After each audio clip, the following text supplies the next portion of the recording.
大家好，我是戴眼镜拿着话筒拿了下片片。最近悬疑烧脑片干的有点多，为了缓解各位小伙伴大脑的负荷，我特地挖出了一部超经典的爱情片《时间旅行者的妻子》。当然了，我挑的爱情片肯定也不是普通的爱情片，看这个名字就知道，这部电影里依然包含了悬疑和科幻的元素。话不多说，咱们这就进入正题。影片一开场，小白坐着他妈的车，母子俩一路欢歌，唱的那叫一个高兴。可圣诞歌才唱了一半，母子俩突然就迎来了车祸。白妈在前排有些手忙脚乱，一回头竟然发现自己儿子变成了遛娃。相信大家都猜到了，小白穿越了，赤身裸体的他回到了2周前自己的家里。难以置信的小白捂紧了双眼，没想到又穿越了。他回到了之前的实验线，站在路边，亲眼目睹了妈妈的撞人现场。眼看前方火光大盛，小白还是奋不顾身的往上冲。旁边突然闪现出一个男人，拉住了他的胳膊。男人给小白披了个毯子，紧接着自我介绍说自己就是小白本白，来自不远后的未来。小白长第一次经历穿越的小白不要害怕，说穿越这种事儿以后还会常有，因为他就是个时间旅行者。不过穿越的时候不能带着衣服一起穿，只能光着屁股穿。生穿呐！而且对于已经发生的悲剧，穿越者是无法改变的，只能被动接受。解释完这些，小白就给了童年的自己一个安慰之吻，转身穿越回了未来世界。这次我们终于来到了正常的实验线。小白长大以后就成了个图书管理员，每天过着蝙蝠侠一样的两面派生活，表面上看起来与常人无异，但不知道什么时候，小白就突然光着屁股穿越到哪个隐秘的角落。这一天，小白照常上着班，图书馆里来了位小美女，就叫她小花吧。小花一见到小白，仿佛看到了命中注定的人，激动的要扑上去。小花说：“虽然你现在还不认识我，但我认识你。”然后就向小白提出了约会邀请，说只要小白跟他共进晚餐，就把一切真相告诉他。见小白还有些犹豫，小花又说：“这顿晚饭咱俩准备了很久了，只是现在的你不知道而已。”紧接着报出了餐厅的名字，果然是小白最爱的餐厅。两人约定完吃饭的时间，就各自回家洗刷。可小白刚洗到一半，又穿越了。这时的小白已经习以为常，只见他随手撬了扇门，闯进去找了些衣服套上。但小白这也算是入室偷盗，终于不知道是谁报了警。小白一出门就被抓了起来，警察要带他回警局，没想到一眨眼的功夫，赃物还在，人没了。后来小白赶去餐馆找小花，他也不废话，上来就问你是怎么认识我的。小花说：“我认识的其实是未来的你，你以后会穿越到过去找我玩，就在我家后面的草坪上。我从6岁起就已经认识你了。”小白听完以后有些接受不能，于是抓过酒杯猛灌了一口。小花看他这样，又告诉他：“你不能喝酒，因为王医生说过，酒精会触发你的穿越。”小白再次一脸懵，这个王医生又是哪位？小花介绍说，王医生就是之后会给你看病的人。小花还说他有个笔记本，上面记的都是小白来找他的时间。小白一听有些怀疑，自己的穿越从来都是不定向的。如果他真能一次次的穿越回去找小花，那小花一定是个对他来说很重要的人。小白带着小花回了家，毕竟对于现在的小白来说，这才是他们的第2次见面，所以俩人也挺拘谨。关上门以后，也就只是单纯的做了一些双人运动。既然没什么可说的，咱们就直接跳到第2天一大早。结果一系列近距离甚至负距离的磨合，两人的关系有了突飞猛进的变化。没过多久，小花就把小白介绍给了他的朋友圈。小花这朋友也是挺稀少，就俩，男的叫阿强，女的叫阿珍。趁着小白去厕所，阿强转脸就跟小花叨逼叨上了，说你这么多年没对象，突然找了个男朋友，会不会不靠谱啊？小花没解释什么，只是神秘的一笑。没过2天，阿强半夜出了酒吧，正巧遇上小白在跟人打架，而且这小白吧穿的简直像个女装大佬。虽然阿强跟小白不熟，但还是冲上去拉架。结果这个小白其实不是小白本白，而是来自未来的小白。我们先暂停一下，看到这儿是不是有点懵了？我给大家捋一下，这个长发翩翩的是28岁的小白，他这时刚跟小花谈上恋爱，后来小白因为结婚剪了一头的短发，此时的他正好31岁。再接着，小白的头上添了些白发，脸上也多了些皱纹，这就是他40岁时的状态。按照我这一系列的归纳，这里刚出现的女装白，其实就是40岁时穿越回来的未来小白。那时的他跟阿强已经很熟了，所以也不跟阿强客气，直接就问他现在是哪一年哪一天。但阿强才刚认识小白没多久，还不知道小白会穿越。小白一路向前，随便找了家商店就闯了进去，也不挑别的，专捡些衣服套上。阿强一直是个乖乖男，入室抢劫什么的他是想都不敢想，于是只能一路跟着小白默念24的价值观，只想劝诫小白回头是岸，早日向善。小白看他有些魔怔，于是干脆直言说自己是个时间旅行者，来自未来的某个年份。虽然他经常偷衣服，但他真的很爱小花，这点阿强完全不用担心。阿强单纯的有些可爱，一对小白是个时间旅行者，立马就来了一波速度3连。In the future, do Charisse and I get married? Do I go bald? Does Charisse go bald? 小白表示自己是一个专业的实验旅行者，又不是干电影解说的，所以不能剧透。但阿强一听就觉得小白肯定是个骗子。You won't think that in a minute. Yeah, why is that? 经过这件事，小花的朋友们也接受了小白，两个人正式在一起了。没过多久，小白就取出了妈妈留下来的戒指。Will you marry me? No. 对不起，我拿错剧本了。So it's a Yes. Of course.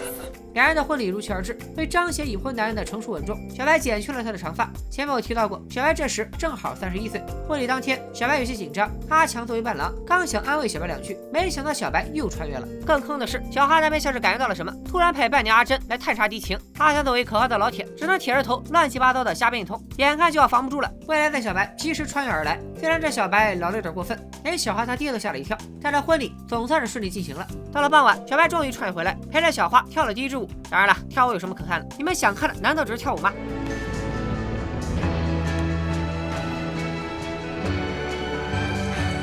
玩呢？不能怪我，他不按套路出牌。好在编剧帮你们出了口恶气，小白跳着跳着又穿越了。不过小白这次穿越有些不同，因为他身边居然放着叠好了的衣服。小白穿上了衣服出了森林，原来这就是小花之前提到过的那片草坪。这时候小花坐在草坪中央，布置着他从家里拿出来的饭食。小白也不客气，拿过一根火鸡腿就开始啃。小花跟他絮絮叨叨的说了很多，突然问起你结婚了吗？你爱你的妻子吗？小白还挺诚实，都如实回答了小花。谁知道这小花人不大，醋劲儿倒不小，立马就开始收拾碗筷，不让小白吃了。小白看他吃醋的样子，越发觉得可爱。小白穿越回了现代，两人的婚后生活正式开始。他俩的爱情看着是挺甜，但也有一些不为人知的烦恼，比如小白总会突然消失，甚至有时候一消失就是2周。小花虽然是爱着小白，可有时候她也会很难过。作为时间旅行者，小白有他独特的哄老婆方式，比如说刚从未来穿越回来，就随随便便中个500万什么的。当然我相信小花是个正直的好女孩，像这种1次欺诈的行为，她是断然不能接受的。我对钱没有兴趣。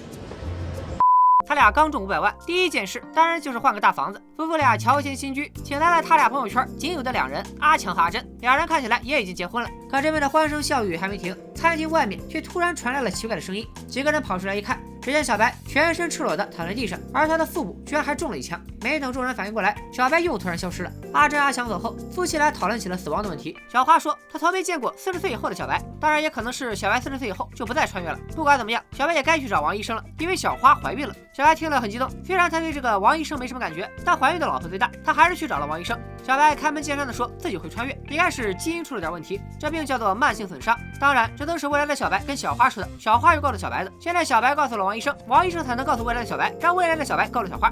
说了这么一大堆，王医生听乐了，毕竟谁没事说自己会穿越，都会被当成个傻缺。小白之前就有些不耐烦，一看王医生这态度，二话不说扭头就走。但这时候小花却突然流产了，医院里也没查明白原因，只是说孩子突然就没有了。难道这孩子也是个穿越者，在娘胎里就穿越没了？小白觉得这事儿有些严重，总不能让媳妇儿一直面临流产的危险吧？他再次找上王医生，可王医生还是不信。小白竟然说，要不然咱就做个实验，反正电子厂什么的很容易触发他穿越。王医生被小白缠得有些烦，勉强答应了他实验的请求，结果当然是信了小白的邪。随着王医生告诉小白，他在穿越的时候产生了类似羊癫疯症状的电磁能反应，所以可以用抗羊癫疯的药来抑制穿越。但这些药对胎儿来说又太过刺激，所以小花一旦服用，估计还得流产。如果想保住孩子，他们可能还得再研究一阵。在王医生搞研究的这段时间，小花又怀上了，而且自己很有信心，他之前从来没有过这么长的孕期。结果夫妻俩一回家，小花又流产了。看着妻子一而再再而三的流产，小白实在有些心疼，于是偷偷背着小花去结了扎。小花得知以后火冒三丈，夫妻俩吵了2句，当夜就分房而睡。可大半夜，小花接到个电话，然后就轻手轻脚的出了门。难道小白又被绿了？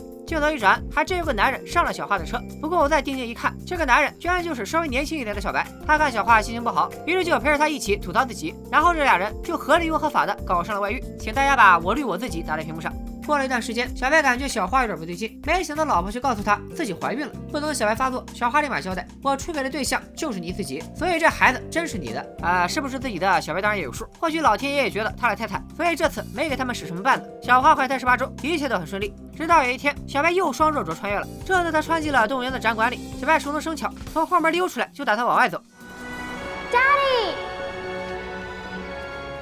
孩子还没出生，突然就穿这么高了，这可谁也受不了啊！但小白毕竟是见过大场面的人，他立马就认清了现实。女儿见到他挺激动，还说自己曾经听到过奶奶唱歌。小白一惊，你奶奶不就是我妈吗？可我妈早在开场就死了呀！看来我闺女也是个穿越者。女儿又说自己真的很想念小白，难道不久的将来小白也死了？在小白的套话下，女儿终于说出小白将死于5年后。知道自己命不久矣，谁都会有些不能接受。但等小白再穿越回去，看着女儿的顺利出生，他也就释然了。转眼女儿已经5岁，眼看着5年之期马上就到了。这天，小花叫过小白，问他跟女儿一起玩的那个女孩是谁。小白瞅了一眼，说那姑娘就是长大以后的女儿，专门穿越回来自己跟自己玩的。小花听着还觉得挺有意思，但小女儿一进门，心情明显有些失落。小花不知道发生了什么，可小白一猜就明白，未来的女儿应该说出了她要死的事。得知老公大限将至，小花也很难过，联想到之前小白中枪奄奄一息，难道那就是小白的终点？小白说自己也不知道。小花抱了抱小白，没再说什么。后来的某一天，小花开始带女儿玩耍，屋里却突然传来了小白的尖叫声。小花急忙跑进屋，却看见小白躺在地板上冻得发抖，他的半条腿都已经冻成了全黑。小白每次穿越都不能带衣服，这次估计是穿越去了什么极寒之地。王医生安慰小花说，小白的腿一定会保住，大不了就是坐几个星期轮椅的事。可小白跟常人一样吗？万一他随便乱穿，还遇上什么长狼虎豹不能跑，那不就只有等死的份儿？担心归担心，小白这事确实有些棘手。他出院之后要坐轮椅不说，还因为最近老用镇痛剂，穿越也变得异常频繁。这天小白又穿越了，但还好他这次是躺在自家门前的雪地上，看着外面礼花满天。小白猜到这估计就是圣诞夜了，他强忍疼痛，拖着病腿走到了窗前。可这时屋里的地板上却躺着另一个自己，看他那奄奄一息的模样，估计这就是自己临终时的场景了。没等小白细想，他又被穿越拉了回去。时间过得很快，转眼圣诞节还是到了。小白叫来了一堆人，还把阿强单独叫了出去。听着小白的一番嘱托，阿强大概明白了些什么。他俩还没细说，小花突然追了出来，天寒地冻，他只是想给小白加着毯子，但一看小白和阿强的严肃劲儿，小花也瞬间意识到今天就是小白的死期，夫妻俩做了最后的告别。这时小白却再一次穿越了，他刚缓过神，转头居然看见了一头鹿。小白正蒙圈呢，突然岳父他们赶了过来。岳父爱好打猎，抬手就是一枪。他没想到小白会突然穿越过来，正挡在这鹿的面前，替他挨了一枪。岳父没看清发生了什么，刚想追上去细看，小白却又穿了回去。他躺在客厅的中央，亲朋好友全都围过来陪着他。这景象正是小白之前穿越时看到的。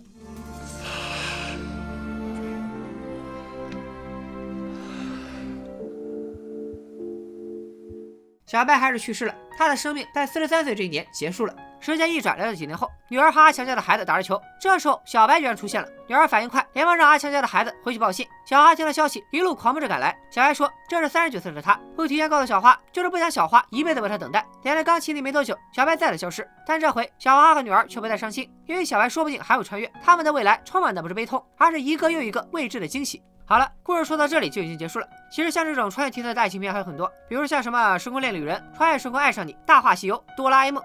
这种类型的片子一般都挺说泪点，就拿这部《时间旅行者的妻子》来说吧，小白的穿越其实根本不受他控制，但就因为小白对小花执着的爱情，居然能让他的穿越缠绕着小花的生命线。40岁的小白穿回过去认识6岁的小花，小花长大之后又重新遇到小白，这一切看似顺理成章，实际上早就形成了个莫比乌斯环的结构。在这个既定的命运环里，没有谁是先开始的那一个，一切都只是在循环往复，为的就是促成小白与小花的相遇。电影最后的结局是小白死了，但小白是个穿越者，无论过去未来，他都曾经涉猎。某种意义上来说，小白就是个永恒的存在，而小花只不过是在用一生的时间等待着他爱人的到来。说到这里，我不得不提的还有这片子的原著，由美国作家奥黛丽·尼芬格撰写的同名小说。这书当时一出版，全球销量立马就超了500万册。07年，它还被《卫报》评为生命中不可缺少的100本书之一。而在原著的结尾里，已经80多岁的老花突然又见到了穿越来的小白，两人这种相看泪眼的戏码，我到现在都不能忘怀。今天的视频就说到这里，咱们下期再见，拜了个拜。